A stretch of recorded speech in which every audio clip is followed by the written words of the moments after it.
बहुत ऐसे practical analysis है, ऐसा नहीं है कि आप कुछ भी इसमें कर रहे हो, है ना? क्योंकि ड्रॉप सिर्फ इमोशनल होके नहीं लिया जाता है ना। अगर आपके अच्छे मार्क्स नहीं है, अगर आपके अच्छे मार्क्स नहीं है, आप सोच रहे हैं 150 या 200 नंबर या 100 नंबर है, आप सोच रहे हैं कि अगले साल मेरे 600 650 नंबर आ जाए, वो पॉसिबल भी हो पाएगा या नहीं, है ना? वो समझना बहुत ज़्यादा ज़रूरी है, अगर आपने ये सब चीज़ें करी हैं या नहीं। उसके बाद भी जो आखिर में जो मैं चीज़ें बताने वाला हूँ बहुत ज़्यादा इंपॉर्टेंट रहने वाली है। हेलो एवरीवन, आज की वीडियो में हम बात करने वाले होंगे उन सभी के लिए जो भी इस साल नीट 2025 के लिए ड्रॉप लेना चाह रहे हैं, है ना। और जो ले चुके भी हैं ना ड्रॉप, अगर तो सबसे पहले हमें कुछ बहुत ज़्यादा इंपॉर्टेंट चीज़ें हैं जो ड्रॉप लेने से पहले सोचनी होती है। काफ़ी बच्चे सोचते हैं कि नहीं हुआ चलो इस बार तो अगले साल हो जाएगा, इस साल नहीं हुआ तो उसके अगले साल हो जाएगा, है ना। इस तरीके से सोच लेते हैं और कोई एनालिसिस नहीं करते कि ड्रॉप लेना भी चाहिए या नहीं लेना चाहिए, है ना। और ले रहे हैं तो फिर आगे क्या किन चीज़ों का ध्यान रखना चाहिए, है ना। क्योंकि बहुत सारे लोग सिर्फ आपको ये तरह बता देंगे, सिर्फ मोटिवेट कर देंगे कि भाई ड्रॉप लेना है ना, आप अच्छे से तैयारी कर लोगे तो सारी चीज़ें अच्छे से हो जाएंगी, है ना। बट ऐसा ज़रूरी नहीं है कि हर किसी का सिलेक्शन हो जाए, क्योंकि बहुत कम बच्चे होते हैं इनका सिलेक्शन हो पाता है। और उसका रीज़न भी यही है कि वो ड्रॉप समझ कर लेते हैं किस तरीके से लेना है या नहीं लेना है, ठीक है ना। अब आके देखिए, आप ये जो मैंने सारे पॉइंट्स हैं ना, मैंने लिख के लेकर आया हूँ। और मैंने खुद ने अपने टीचर से सीखी है सारी चीज़ें, बातें, है ना, जितने भी हैं। तो सबसे पहले जो बहुत ज़्यादा इंपॉर्टेंट है इसके अंदर समझना, कि ये जितने भी पॉइंट्स हैं ना, 3 7 8 पॉइंट जो भी है, इसको आप परसेंटेज के बेसिस पे अपना लिखोगे, है ना। अपने ये वीडियो ऐसे नहीं होने वाली कि आप सिर्फ ऐसे ही सुन के बैठ जाओ, एक कॉपी और पेन लेकर बैठो, है ना। और उसके अंदर ये सारी चीज़ें आपको लिखनी है, खुद से एनालाइज करना है। उसके बाद मैं बताऊंगा कि अगर इतनी चीज़ें बैठ पा रही हैं तो आप ड्रॉप ले सकते हो, है ना। अगर ये चीज़ें हैं तो नहीं ले सकते हो, है ना। तो आपको ये चीज़ें समझनी होंगी। सबसे पहले हम समझते हैं, आपको कॉपी पेन लेकर बैठ जाओ और फिर चीज़ों को लिखो हर पॉइंट के लिए, ठीक है। सबसे फर्स्ट पॉइंट जो है, परसेंटेज ऑफ सिलेबस कंप्लीटेड। अगर मतलब आप अपने हिसाब से देखिए कि आपका सिलेबस कितना कंप्लीट हो चुका था। अगर वो 70% है, लेट से 80% है, 90% है, कितना भी है, अगर 100% भी है तो उन सबको लिखिए, है ना। इस पॉइंट के आगे लिखिए, आप अपनी कॉपी में लिख लीजिए फर्स्ट नंबर पॉइंट के 100% दे दीजिए। 70% जिसका था उसका 60%, जिसका था वो 60% लिख दे, ठीक है। तो मान लीजिए लेट से किसी का 70% सिलेबस था, वो कंप्लीट हो चुका था, ठीक है, जो कि 100% होना चाहिए था, बट फिर भी, है ना, हम इतना समझ लेते हैं। अब उसके बाद में सफिशिएंट न्यूमेरिकल प्रैक्टिस, क्या आपने sufficient number of numericals practice करे थे। इसका मतलब ये है कि मतलब आपके टीचर्स ने जो आपको डीपीपीज दी थी, मॉड्यूल्स दिए थे, क्या सारे के सारे आपने वो सॉल्व किए थे या नहीं किए थे, है ना। अगर बिल्कुल नहीं करे थे तो 0%, है ना। ऐसा तो खैर नहीं होगा, आपने नहीं करे होंगे, ठीक है। आपने जितने भी किए थे, मान लिया किसी ने 100% भी किए थे, वो 100% लिखे यहाँ पे, जिसने 70 80% करे थे वो भी लिखे, ठीक है। मान लेते हैं किसी का 80% हमने न्यूमेरिकल्स जो है कर लिए सॉल्व, जितने टीचर्स ने करवाए थे, मतलब क्लास नोट्स के अंदर डीपीपी मॉड्यूल वगैरह सब मिला के, ठीक है। अब थर्ड पॉइंट जो बहुत इंपॉर्टेंट पॉइंट है, कि क्या सारे आपके डाउट्स क्लियर हो गए थे, क्या सारे आपके डाउट्स क्लियर थे, ऑल डाउट्स रिजॉल्व या नहीं। तो जितने भी हैं आपके, आप उतनी परसेंटेज अपने हिसाब से लिखिए, है ना। 60% लिख लेते हैं ना, मान लेते हैं किसी के 60% डाउट क्लियर हो गए थे, आप अपने हिसाब से सोचिए और सही से समझ कर और तब लिखिए। ऐसे नहीं कि आप बस लिखते जाने, आराम से वीडियो को चाहे पॉज करके खुद अच्छे से सोचें हर पॉइंट के लिए कितने परसेंटेज देने कितने नहीं। अब ऐसे ही all year PYQ NEETs AIIMS और जेईई, क्या, हाँ, यहाँ पर ही बहुत ज़्यादा इंपॉर्टेंट है ना, कि नीट के, एम्स के और जेईई मेंस के क्या सारे आपने पीवाईक्यू कर लिए थे, है ना। पिछले जितने भी पीवाईक्यू क्या आपने कर लिए थे क्या नहीं। और जेईई मेंस के क्यों मैं कह रहा हूँ, क्योंकि जेईई मेंस के बहुत सारे क्वेश्चंस ना रिपीट होते हैं हर साल। और ये मैं ही नहीं कर रहा, मेरे टीचर ने मुझे ये चीज़ें सिखाई, तभी मैं बता भी पा रहा हूँ आपको, है ना। ऐसे ही नहीं मैं बता रहा। और मैंने खुद ने एनालाइज भी किया है, जितने आप जैसे इस साल भी जो अटेम्प्ट हुए हैं, वो वाले क्वेश्चन जो है नीट के अंदर भी आ जाते हैं ना, और आई भी है, ठीक है। अब अब अगला पॉइंट है, अपने मान लेते हैं इसके अंदर भी आपको कुछ 70% है, आपने किए थे और नहीं किए थे, इतना कुछ हमने परसेंटेज दी थी, अच्छे से सोच कर, ऐसे ही नहीं, ठीक है। अब sufficient number of revision, revision आपने क्या सफिशिएंट करी थी। रिवीजन सफिशिएंट का मतलब क्या है, कि कम से कम आपने क्या 15 से 20 बार अपने हर चैप्टर को, मतलब हर आप अपने एक एक सब्जेक्ट को, हर एक चैप्टर को उसका 15 से 20 बार आपने क्या रिवाइज किया था या नहीं किया था, है ना। कंप्लीट सिलेबस की रिवीजन, ठीक है। अब इसके अंदर 15 से 20 बार ये मिनिमम मैं बोल रहा हूँ, आपकी रिवीजन तब अच्छी हो जाती है, तब आप ये समझ लो आप नोट्स रिवाइज करने बैठ रहे हो, आपको सिर्फ पेजेस पलटने पड़ रहे हैं ना। ऐसे नहीं कि आप पेज को पढ़ ही जा रहे हो, आधे घंटे तक एक पेज को लेके बैठे हो, रिवीजन एक चैप्टर कर रहे हो, उसके अंदर एक पेज को लेकर आधे घंटे बैठ रहे हो। तो इसका मतलब अगर 10 बार भी आपने पढ़ लिया और इतना टाइम देना पड़ रहा है, तो आपकी रिवीजन के लिए अभी आपको 20 बार कम से कम और पढ़ना पड़ जाएगा, है ना। तो रिवीजन ऐसी होनी चाहिए कि सफिशिएंट, कि आपने सिर्फ पेज पलटने पड़ रहे हैं और आपको सब याद आ रहा है, हाँ ठीक है, इसके अंदर ये है, ये चीज़ें सारी, ठीक है।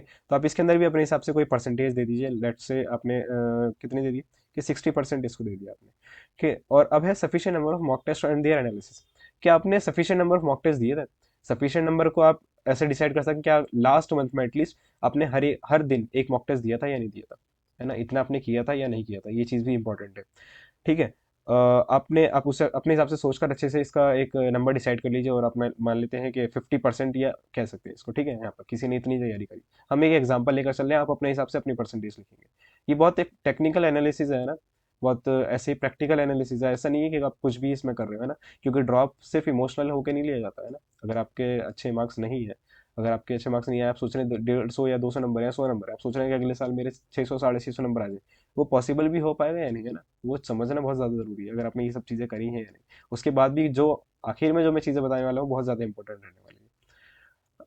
अब आपने अगला पॉइंट है right teachers in all three subject. क्या तीनों ही सब्जेक्ट में आपको सही टीचर्स मिल गए थे, है ना।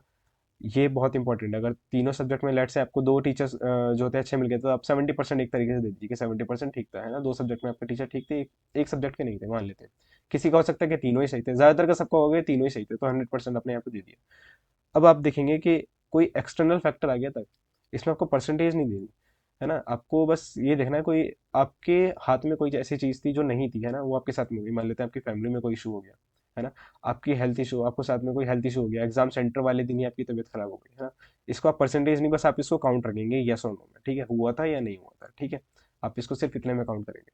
अब ठीक है, ये बात हो गई। अब जब इतना हो जाएगा ना, फिर आप इसकी एवरेज निकालिए अपनी परसेंटेज की, कि क्या आपकी परसेंटेज 80% से ज्यादा आ रही है ना, ये 80% से आपकी परसेंटेज जो है कम आ रही है, ओवरऑल सबकी मिलाकर एवरेज। अगर आपकी प्रिपरेशन लेवल लेस देन 80% आ रही है ना, और ग्रेटर देन 80% आ रही है। अगर लेस देन 80% आ रही है ना, तो सबसे पहले हम ग्रेटर देन 80 वाले का समझते हैं।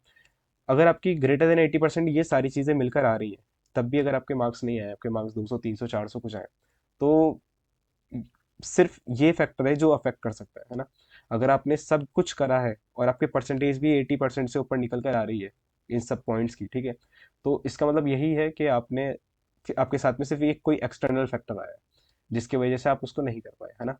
तो आपका आंसर यहाँ पर यस रहा होगा एक्सटर्नल फैक्टर का, जब अगर आपकी ये परसेंटेज भी ज्यादा है बट आपका सिलेक्शन फिर भी नहीं हो रहा, ठीक है।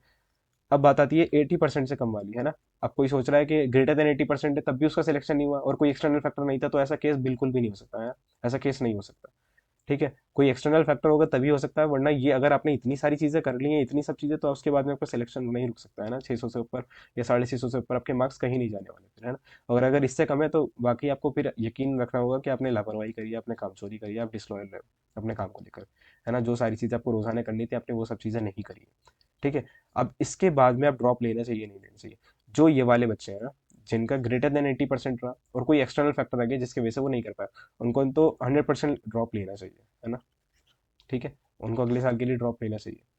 अब कोई अगर लेस देन 80% वाला है ना, और उसके मार्क्स कम आ रहे हैं, 200 आ रहे हैं, 300 आ रहे हैं, 400 आ रहे हैं, और वो इसके लिए भी जो ग्रेटर देन 80%, ये दोनों के लिए क्या आगे सोचने के लिए, क्या आपके जो तीनों सब्जेक्ट हैं ना, तीनों सब्जेक्ट जो हैं आपके, उसमें क्या हर एक सब्जेक्ट को पढ़ने के लिए आपके अंदर इच्छा है कि आप, हाँ, सारी फिर से मैं दोबारा से अच्छे से पढ़ूंगा, मुझे फिजिक्स पढ़ने में बड़ा मजा आता है ना, मुझे केमिस्ट्री पढ़ने में बहुत मजा आता है, बायो पढ़ने में बहुत मजा आता है, मैं दोबारा से सब कुछ पढ़ने के लिए तैयार हूँ।